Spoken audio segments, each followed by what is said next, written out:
Okay, welcome everybody to the March Steering Committee meeting. So before we get started, we need to approve our minutes. So I'll call on Vice Chairman Reed. Mr. Chairman, the minutes have been sent out. I have read through these. I haven't found any problems, and I move they be approved. Okay, I got a motion. I got a second. Second. All those in favor say aye. Aye. Opposed? All right, let's move on. Is there any public comments? Yes or no? No, okay. I want to announce 2 Agricultural Advisory Board vacancies, 1 farm woman, 1 farm man, 2-year terms, January 25 to January 27th. I'd also like to announce 1 Planning Commission vacancy to fill retiring member's seat. Term expires August of 2025. Next, I'd like to call up Tanya Bell on our school facilities tax discussion.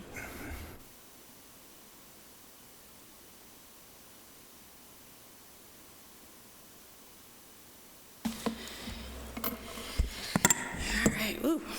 Good evening, Commissioners. Hopefully, on your iPad, you have a copy of the new school, not new, but a modified version of the Rutherford County School Facilities Tax Collection Policy. So, as you know, in October, we adopted the school facilities tax at an increased rate. That also included us collecting school facilities tax on commercial property. So everything's going really good, but there was a couple of things that have come up since then where it applies to the collection of the commercial that I would like to bring your attention to and possibly make some modifications to the school facilities tax collection policy. So there's 2 things. The first one is we had several commercial projects that made application that we couldn't determine whether heated and cooled square footage applied to them. In the definitions of the school facilities tax, in the definition of floor area, it does mention that the development means the total gross horizontal area of floors, including basement, cellars, or attics, that is heated or air-conditioned space. And then in development, it also states the construction, building, erection, or improvement to land by providing a new building or structure that provides heated and cooled floor area for residential or commercial. So we had a couple of applications wherein the applicant stated that they were going to have warehouse space that they didn't feel that it fell into either one of those categories because they said it wasn't going to be heated or cooled. So most of these warehouse spaces have some sort of heat in them because they don't typically go through the winter without a heat. They usually have some sort of gas hanging unit or something in the warehouse. And then they cool them in the summer with a fan or some other means to cool these warehouses because you can't sit in there with when it's 95 degrees outside. So we decided to better define, when I say we, I met with the mayor, Eric, and this also went through Nick, the county attorney. And also Will Denami was included in some of this discussion. So we decided it would be a good idea to define, explicitly define what heated space and cooled and air-conditioned space meant, the definition of both heated space and cooled or air-conditioned space. So on the first page in red, all the changes, by the way, are in red, but on the first page you'll see what we came up with for a definition for heated space and air-conditioned space. Heated space is an enclosed area within a building or structure where heat is provided by a system, process, or equipment designed to distribute heat, including but not limited to a central heating system, gas, fuel-fired package unit, or other similar equipment. Cooled or air-conditioned space is defined as an enclosed area within a building or structure where temperature is cooled by a system, process, or equipment for comfort cooling, including but not limited to a package unit, a window unit, ceiling fans, or other similar equipment. So we felt like that would encompass just about anything that you could come up with. So if anybody has, or if nobody has any questions or about any of that, I'll move on to the next change. Tanya, would that, Mr. Chairman, if I might, Tanya, would that cover the businesses that you talked about that thought that it didn't include them? So yes. This definition would? We feel like it. We feel like there aren't many businesses that wouldn't install some sort of heated system or some sort of cooling system. But they wanted to argue the definition of what was mentioned in the definition of floor area and development, where it says heated and air-conditioned space. They automatically wanted to go to an air-conditioned package unit, and that's not always the case. So we just felt it would be better to define it. So do these two things that we got right here in red, will that address anything that we might not have thought of right now or not had to experience? Okay, so I hope so. Okay. Obviously, this is the first time we've done commercial. We don't do a whole lot of commercial in the county. Most of the commercial, especially the large commercial projects, are in the cities of Murfreesboro, Smyrna, and Laverne. So this is, before going into this on October 1st, I didn't have a good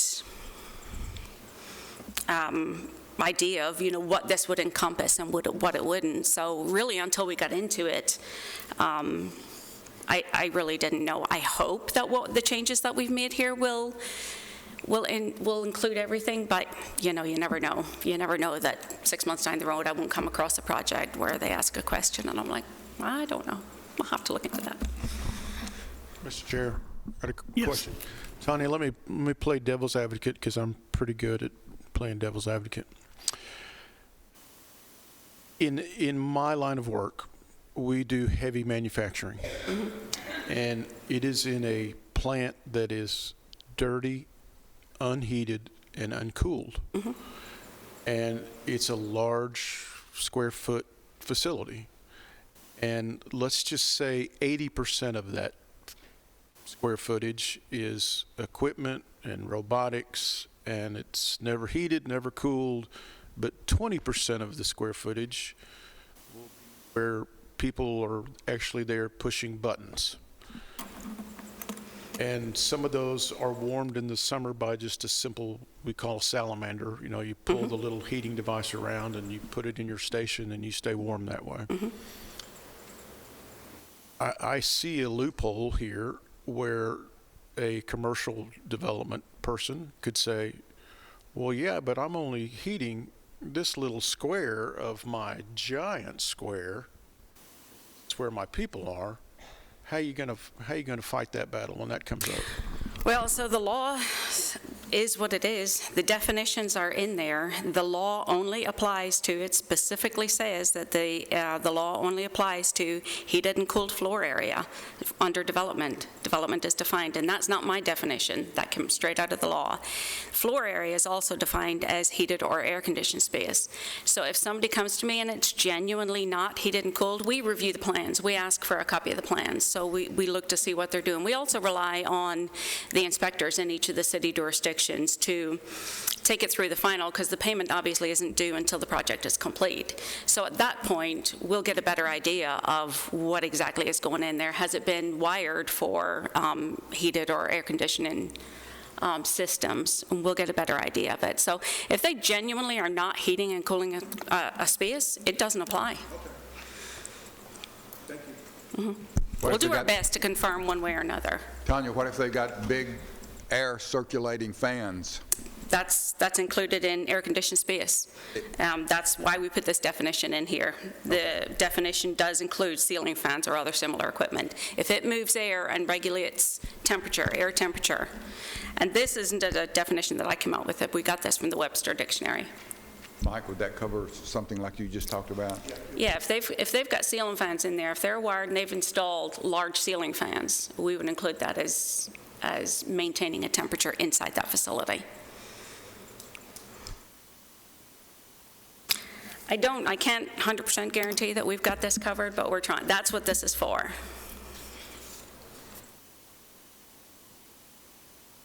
Good? Yep. Any more questions? Are we good? Go forward. All right. So the second area that came into question was the law states that the school facilities tax, while we assess a liability at the beginning of the project, the applicant is required to submit an application to us along with a floor plan. We assess what that square footage liability will be. At that stage, the payment is not due until the law states that the certificate of occupancy, either when the project is at substantial completion but before the certificate of occupancy is issued. So I'm not sure if you all are familiar, but big box or shell buildings came into question pretty quickly after October 1st. So a shell-type building, also found mostly in the city of Murfreesboro, town of Smyrna, and city of Laverne, is a building that a developer owner comes in and builds a shell-type building, and I'm going to use 20,000 square feet just because it's easy numbers, 20,000 square feet, and divides it into, for example, 4 or 5,000 square foot units. While they build the shell of the building, the tenant is typically the one that's responsible for building out each unit, each tenant unit, and they are the ones that are awarded the certificate of completion, the certificate of occupancy. At the end of the building, the shell building completion, they get a certificate of completion, not a certificate of occupancy, because you can't occupy it. So we had to come up with some language to try and address those type buildings. So the changes that we came up with is we described a box or a shell type building in that what I just described, a building that was built as a shell with the intention of being finished out at a later date by a tenant. And then we described how the payment of the SFT would be paid. The best way we felt like to do it was upon, obviously, the certificate of occupancy. We felt like the owner, when they come in and built the shell building, would sign the affidavit of liability. So they would bring the plans, the set of drawings that they're going to build. We would assess the total liability. They would sign that liability, but we will not collect the SFT until each of those units are finished out and a certificate of occupancy is issued on each unit. So for example, on that same 20,000 square foot building, we may get 3 or 4 different SFT payments at 3 or 4 different times because we can't collect it until the C of Os are issued. So while the owner or the applicant would sign for it initially, we wouldn't collect it until each of the units were issued a C of O. So, and that is explained in page 4, 3B. So it could be years before we get tax on some buildings. Well, as long as it takes the first unit to be, the units to be completed. I don't know that years, but certainly months will probably apply.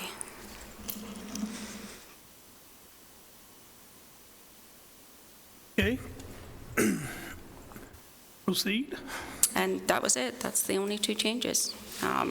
Or the only 2 items for changes. We had to change it in a couple of different areas, but that's what the items in red are on the collection policy. County attorney approved. He did, yes. He went through them. All right. Well, these are the changes so we need to make on the school facilities tax. So do I have a motion to amend this law or requirements? Motion to approve. Got a second? All right. All those, I might have to do, I got to do roll call. It will. This is, we're passing it on to the full commission with a recommendation of whichever we vote. Commissioner Cush? Yes. Commissioner Beverly? Yes. Commissioner McAdoo? Yes. Commissioner Rather? Yes. Commissioner Johnson? Yes. Commissioner Reed? Yes. Chairman Harris? Yes. Thank y'all. All right, thank you so much. Have a good night. Tanya, you might want to make plans to be at the commission meeting. Will do. All right. All right. Next is our lobbyist report.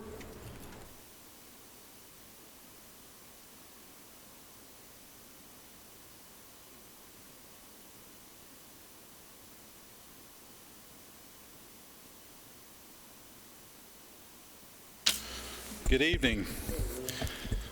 Thank you, Mr. Chairman, members of the steering committee. It's a pleasure to be back in front of you today. When I was here last month, we had just wrapped up the special session and we were in bill filing, and I have some good news to report. The mineral severance tax bill, which we discussed at the last meeting, has passed 2 committees so far in the House and is up for a vote tomorrow in the Senate, and it's got 3 more committees to pass through in the House, but that bill seems to be moving pretty well. Mr. Chairman, you'd asked me a question last time about the There was a question about applicability, if once the minerals are severed, if they're used outside or inside of the county. And I did the research, and I've learned quite a bit about mineral severance tax, and I just want to make this clear. So if someone when the minerals are extracted from the ground, whether it's used in Rutherford County or any other county, the tax is due, and it's due by the 15th of the following month. So whether a sale occurs at that moment, before or after, it doesn't matter. It's the moment of when the severance occurs.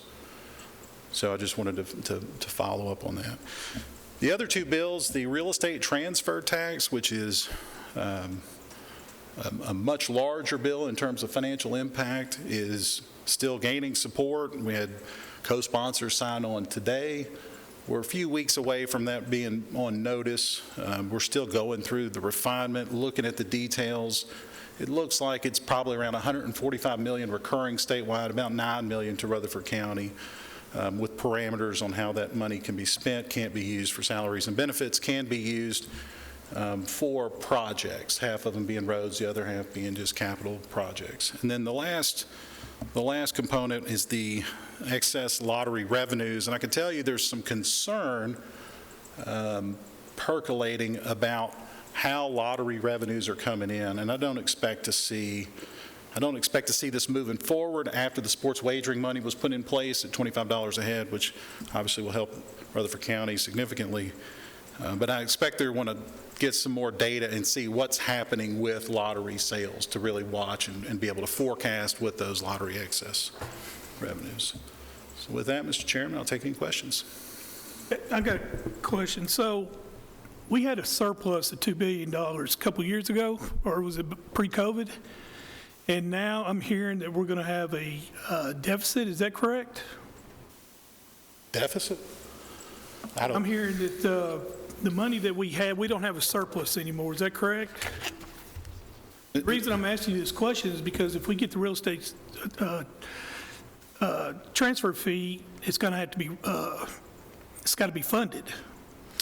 And so I'm asking that question because if that's, it could get passed, but still got to get funded. That's right, Mr. Chairman. So the revenues for the state fluctuate. Typically, they go up. You can look at monthly reports and see, you can see each tax and its performance year over year and the growth that's occurred. While the state budget is smaller, there are still, I want to say, $400 million, I think, roughly, in non-recurring projects that are being funded in this budget. There's still, I believe, $200 million that's being earmarked to go into the rainy day fund, and those are rough numbers. But there's a lot of money that is going into different projects. To your point, this is recurring. And so it's not an allocation from the general fund that the counties will get this amount of money. It's 50% of the tax that's paid will remain. So if a sale doesn't occur or the tax is not paid, then it won't come into the county. So that it will fluctuate. In some years it's going to go up, and other years it's going to go down. But to your point, the revenue that is already going into the general fund now, we're only talking about the unspent portion, it's around $140 to $145 million recurring. Right, but is that not one of the obstacles in this bill? That's the main obstacle in the bill. That's what I was trying to say, because I know I'm hearing, I spoke to Senator Johnson and Pat Marsh, and they both said that they feel good about the bill, but they're worried about the funding. That's the heavy lift. I mean, I think we've got basically a consensus. I don't know of anybody that's against the concept, the prescribed uses. I think the issue really comes down to, is the economy going to remain stable? Do they feel comfortable with where the budget is this year? Are we going to phase it in? Those kind of decisions are what ultimately is going to have to be made. How much money did it cost for the voucher bill? How many millions was that? Well, there was money put in the last year's budget, and then there was a lot of money in this year's budget. I don't have those numbers off the top of my head, but I'm thinking roughly it was $140 million was what was put in recurring in the previous fiscal year. I don't know what the numbers are this year. There's multiple components that were part of it being the sports wagering. But you're asking just specifically for the program, for the dollars going back to the families of the students? Yes. I'd have to get back to you on that. Okay. Any other questions? All right, thank you. Thank you, Mr. Chairman. Got anything else you need? That's it. All right. All right, let's go to our HR report. Ms. Stevenson.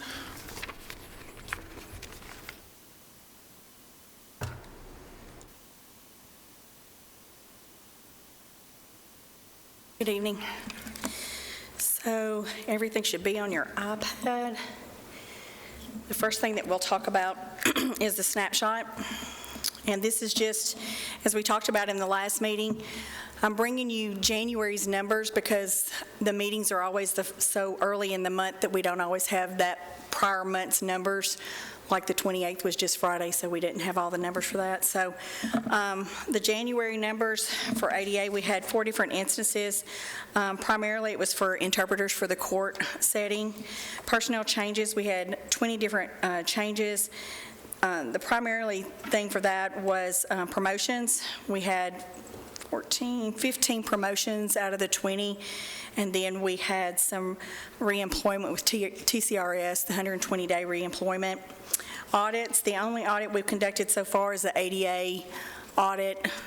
We annually have to check the buildings for ADA. There's a program that went out through the federal government, and so we check that in with our building maintenance group, and the county is responsible for the ADA buildings to make sure, the buildings to make sure we're in ADA compliance. Under the benefits section, we had some family employees who lost some family members this last month. We had 5 employees who lost family members. And then also we did several TCR applications and estimates for the month of January. Community involvement, we had 5 different activities. Main Street, we've done mock interviews with schools. MTSU has sent students to our office for mock interviews, and Tennessee Achieves. Leadership, that was really for the February, but we had 35 individuals come together under the leadership group with the county, and we had a session talking about changes and practices and those type of things. The HRS system, which is our human resource, we're on a pilot project right now. We're one of 10 entities across the country that are participating in this pilot project, and we had 47 different updates for the month of January. FMLA, we had 135 under the leave. Out of the 178 was FMLA and 29 military. We continue to see our military active duty leaves increase. Under our legal services, which could be anything from unemployment hearings to Title VI surveys, and we did have 1 ADA complaint, but it really wasn't a complaint, so that was unfounded. We had 9 different instances of that. We off-boarded 37 employees, with the majority of those being resignations. We had 6 terminations, but the remainder were resignations for other employment. Onboarding, we onboarded 183 employees. We had 183 onboarding activities, not 183 employees.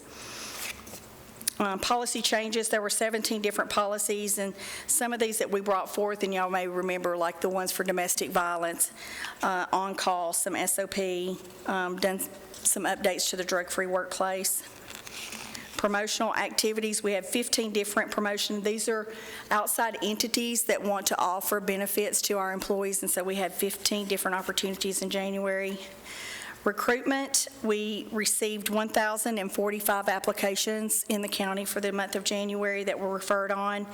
We sent 125 declination letters, had 137 interviews. Part of our recruitment activities, we did 220 posts on social media to try to encourage our recruitment and enhance the applications that we receive. Reports and surveys, we had 689 of those, with the majority of them being the motor vehicle reports. We do those quarterly to make sure that our people in public safety don't have violations for operating vehicles. And we had 204 open records requests for the month. And then the other major item was Title VI reports and surveys. Special projects, we had 1,889, and This was for our scanning project. We got in our next phase of scanning, and so we had to review 1,615 employee records to make sure that they were accurate.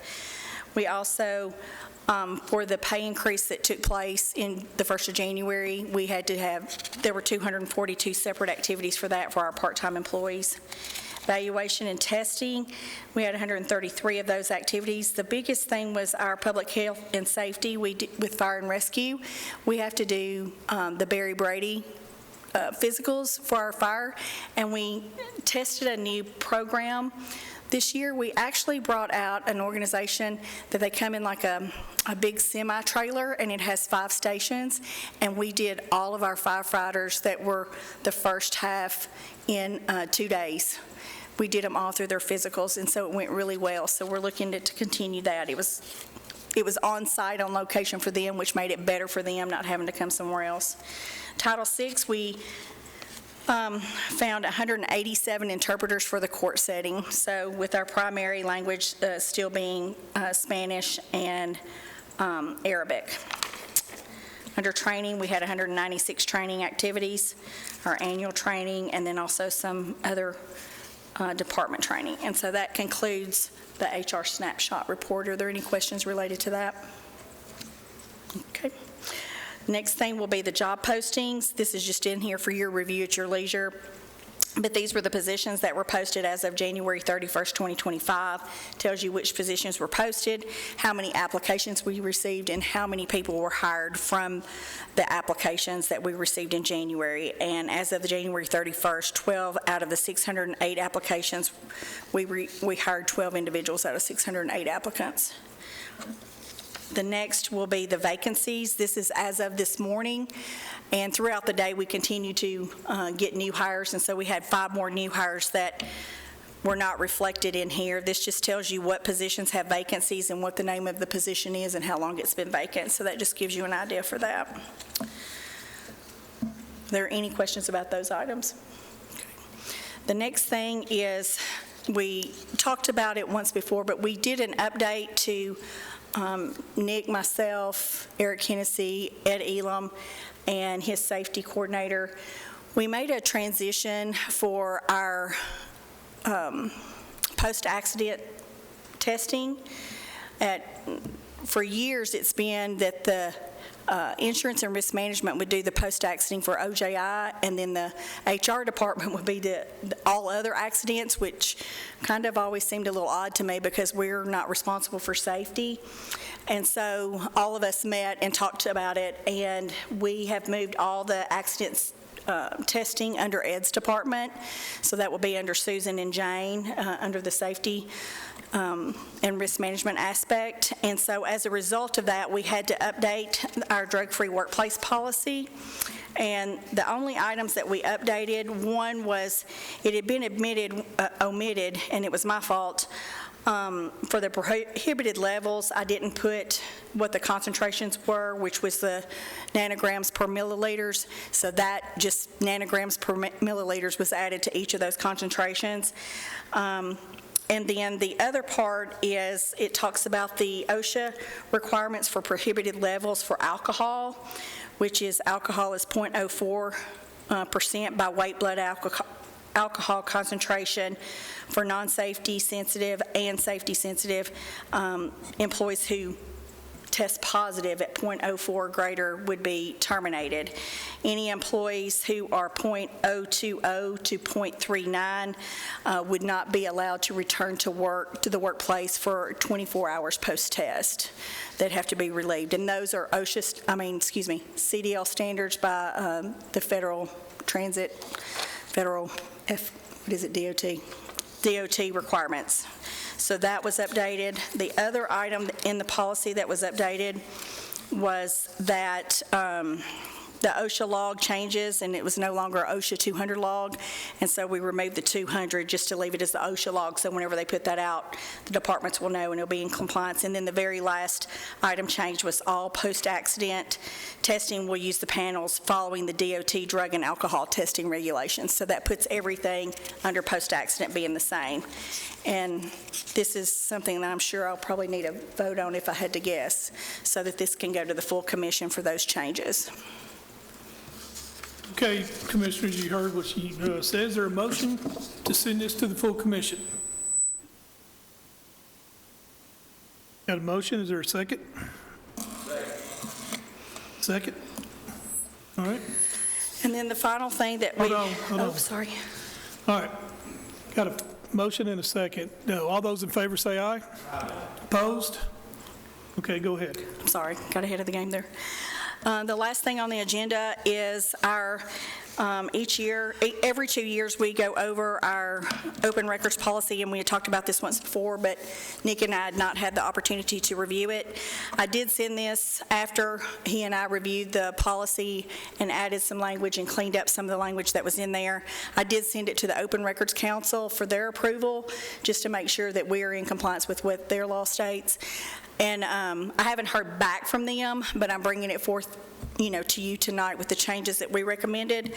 Primarily, the only changes that went through, some of it was some grammatical, but the primary thing was the county now uses, there's 3 ways that you can pay for open records. You can do it through cash. You can come to the office and pay cash, or you can write a check, or you can do it electronically through point and pay. And we set that up through the trustee's office so that all the money just goes straight into the trustee's office instead of HR managing money. And so that we've added that into the policy, and that is on page, I want to say it's on page 4. Is it 6? Let me see. Sorry, I had it laid out and then I didn't bring my words with me. Yes, there's payment, there it is. So it's under 6 and it's item F, payment is to be made, and so we added in the county's point and pay system. And then the other item that we added was the last section, which is item 7, failure to pay for records requested, or if payment is rescinded, what do we do in those situations? And so those items were added. And like I said, that's been sent through to the Open Records Council for their final review. Well, I don't think we need to do a motion until I think we hear back from the, who'd you say was the records? Open Records Council, you want to defer this until they let me know what they think? I think we should. Okay. I mean, that way we can finalize this. Okay. Any other questions? We good? Okay. Thank you. Thank you. Sonia, there's been a lot of talk on a national level about exempting overtime pay from taxation. Do we as a county, do you as an HR person have any type of an opinion on that? You mean? And would it cost the county anything that were implemented? Say that one more time. United States Congress is discussing removing the federal income tax from overtime pay. Well, I don't know that it would, if they're not going to tax it, I don't know that that's going to impact the county. That would just be a deferred tax, or, just a deferred tax or something that's tax exempt. So I don't know that that's really more of a Michael question than a Sonia, but I can't imagine that the overtime, we have to pay employment taxes, so I guess what it would hurt is anything that would go to the federal income tax, or it would go through from Medicare maybe, because everything's taxed, but that's really a Michael question. I'm not sure how that would impact the county financially. I don't think that it would, but I don't know the answer to be sure. Benefit to employees. It would be a benefit to employees. Such as public safety employees, especially with shortages and overtime that they work, could be, and it could be, in my mind, a real financial benefit to those families. I don't know how they would, I guess they would have to have a special notation on the W-2 that those items were not taxable income or something, because we have other things that are not taxable. You can do some of your insurances that are pre-tax or post-tax, those type things. So I'm sure there's probably a way for them to do it, but I don't know what the financial impact would be to the county. Again, I don't think there would be, because we would still be paying them for their wages, so I don't think that that would, unless they're saying they're only going to defer it for the employee, but the county's still going to pay their portion of the taxes, because, see, the county does pay a portion of those taxes as well. Thank you. Any other questions? All right, thank you. Let's see. All right, this is an engagement letter. I'm going to let Nick comment on this because I understand it, but I can't really explain it. So if you don't mind, Nick, I'd appreciate it if you would let us know what this is and then take a couple questions from us. Sure. And I believe the property assessor is here with Miss Stephanie Coleman from the law firm. Mr. Mitchell reached out to our office and advised that a lawyer named Bobby Lee has been helping the property assessor's office for many years, including other property assessors across the state, with specific respect to assessment appeals. So whenever there is an assessment made, a property owner has the ability to appeal that assessment to the County Board of Equalization, and then there are further appeals that can be taken to the State Board of Equalization. These are administrative proceedings, and they do require legal help to accomplish and deal with. And as I stated, Mr. Mitchell has used the services of a lawyer named Bobby Lee for many years.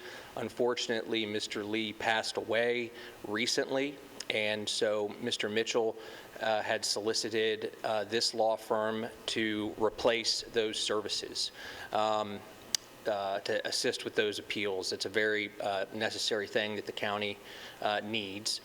In addition to that, the property assessor, I believe, and he's here, so you may want to have him and the lawyer come up, introduce herself. But he also would like this law firm to assist his office in the matter that is currently pending before the State Board of Equalization regarding the report of noncompliance that was issued by the Division of Property Assessments under the Comptroller's Office. And so that would be the limited part of the engagement, the two prongs being the assessment appeals and then assisting the property assessor's office in the proceeding currently pending before the Board of Equalization regarding the report of noncompliance. All right, come up and, if you want to, Rob, you and Ms. Coleman. Introduce yourselves and then take some questions.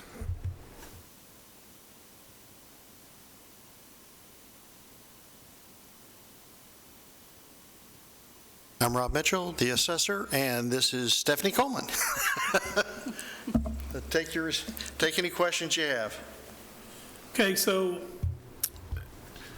the law firm that you are, Ms. Coleman, so you're going to be handling tax appeals? Yes, so for the last several years, our firm has worked with Bobby Lee when he needed some extra help and had more than he had really the capacity to manage. And so our firm has done assessment appeal work with him in the past. So several of the counties that have worked with Bobby Lee before he passed have reached out to us, and we're going to be working with them going forward, assisting them in their assessment appeals. Okay, so to my understanding, this is, Mr. Mitchell, this is already in your budget? Yes. Okay, so we've already allocated, so this is no new money or anything? It's no new money. It's essentially just having Ms. Coleman and her firm step in and take up the contract that was existing with Bobby Lee. Okay, does this contract come up for renegotiations during the next budget in May? Yeah, it just renews. The same It's price just renews? Okay. Right, just ongoing. And Nick, we don't have to go through purchasing for this? No, it is a professional service, so we do not need to go through there, although I am informed that it does need to go through the Budget Committee from this point. Okay. Now, Mr. Mitchell, explain to us how Ms. Coleman is going to help you in this matter that you have on compliance. I already have an attorney for the compliance part of it, but it's always good to have a second set of eyes if if needed, it would be essentially the same thing that Mr. Lee would have done and actually was doing in the process with my primary attorney. So it's just an extra set of eyes on the processes going forward to make sure that we haven't missed anything. Okay, so I'm not trying to pick at you or anything. I'm just trying, so you got a lawyer for that. So did we have to do, is that something that was already on your budget, or is this, why is there not it's out an of my engagement pocket. letter for them? Perhaps, Go ahead. perhaps I can clarify. He's retained a lawyer on his own to represent him in his individual capacity. Okay. Our representation would be of the assessor's office and him in his professional capacity, but specifically the county government side of it instead of just the individual side. Okay. And Nick, does the county have autonomy on this? Yes, sir, we do. I will be involved in that proceeding as well for Rutherford County, Tennessee. And then there are termination provisions within this agreement that allow for the commission to terminate the agreement at its discretion. Okay. Any questions? Mr. Chair, Commissioner Beverly? I just want to add, I agree with the assessment appeals. I'm a little concerned, and I see the point on the State Board of Equalization having that representation, but I am going to make a motion to approve this and send it on to budget, but I'm very skeptical about the representation at the Board of Equalization. The other matters, assessment appeals, totally understand. In regard to compliance, I want Rutherford County to be in compliance with the law, and having them represent the property assessor's office would separate Nick from and give him an arm's length to make sure that he still represents Rutherford County government in other avenues without compromising that. That's my only reason for voting yes on this. Okay, I got a motion. Do I got a second?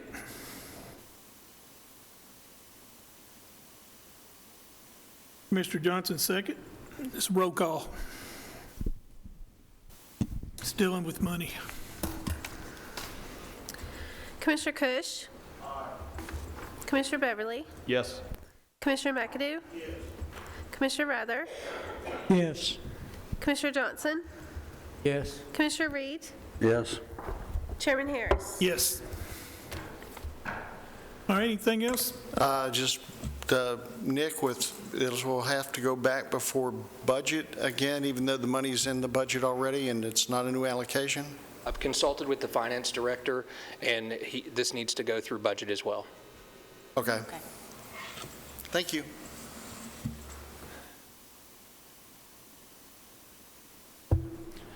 All right, I got two things. Number one, I went past one of the things on the agenda. So, commissioners, on your iPad, you have a list of litigation. Is there any questions or concerns or comments that you'd like to make? All right, seeing none, we'll move on.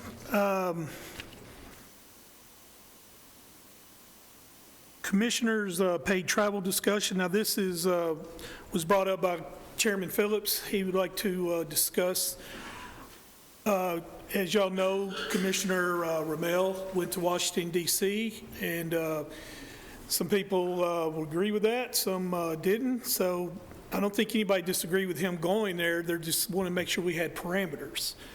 So it kind of, I guess what we're doing is we're discussing here is what kind of parameters would we as a commission vote on to pay for one to go travel. As for me, I think it should be a as it comes up discussion, but I'm open for anybody that wants to comment on this. Mr. Chairman, if I could comment, I've had a couple of conversations with our county attorney and asked him to look into this to see what other counties are doing. He is in the process of doing that right now and would suggest that he come back with a recommendation when he has that information to present to us. It would be something like if a person is interested in attending in-state or out-of-state, some type of a training assignment or some type of a seminar, that they would fill out a form requesting permission to do that, along with the cost and the benefits, and then it will go before steering for approval, and then before the full commission for approval as well. So Nick is putting together that form, and probably will have some information for us within the next month or so, probably. Did I say that right, Nick? Okay. So, the discussion is, we think that it ought to be formalized for someone to make that request, and we probably ought to at least think about putting a budget together for that type of thing too. So as we continue to grow up, we actually probably will need this type of thing. There's been a number of us that have gone to in-state training sessions in the past, and those things are relatively easy to get to and quite inexpensive for us to attend. Some things that require travel and overnight stay and are more expensive, we just need to make sure that what we're doing in the future would be appropriate. And if we don't have a policy in place, it becomes ambiguous when we might turn someone down when we've approved someone else. So with your blessings, we'll allow Nick to put that policy together or recommendation together, and it'll come back before steering. Okay. That makes sense? Is everybody good with that? Good. Mike? Just a question, point of information. I'm not on budget, so I don't know. That's why I'm asking this question. Do department heads that have, say, annual out-of-state conventions, like I know in Bishop's case, the solid waste directors, I know there's a big solid waste national show. Do those kind of, or the sheriff probably has the same thing? Yes, I'm on budget. It's in a line item on the department's budget. Yeah. So they'll have maybe $25,000, and then For travel, for those kind of Yes. shows. Okay. Yes. So, but from a commissioner standpoint, we don't have a line item for that, and that's what we're. have a budget.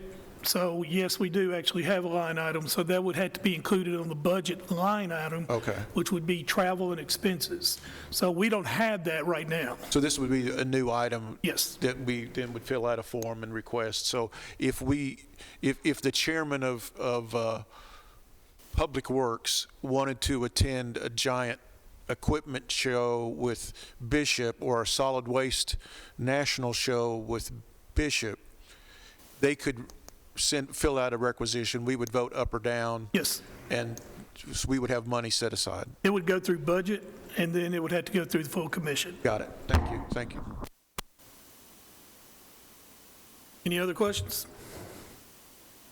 All right, I need to make a correction. When Tanya was up here, she was talking about the $1.50 commercial, and she said that county, and that was incorrect. We get $1.50 per square foot of all buildings, city or county, this is built in Rutherford County. So it's not just Rutherford County, it's the cities as well. So just wanted to correct that. And is there any other business? All right, we're adjourned.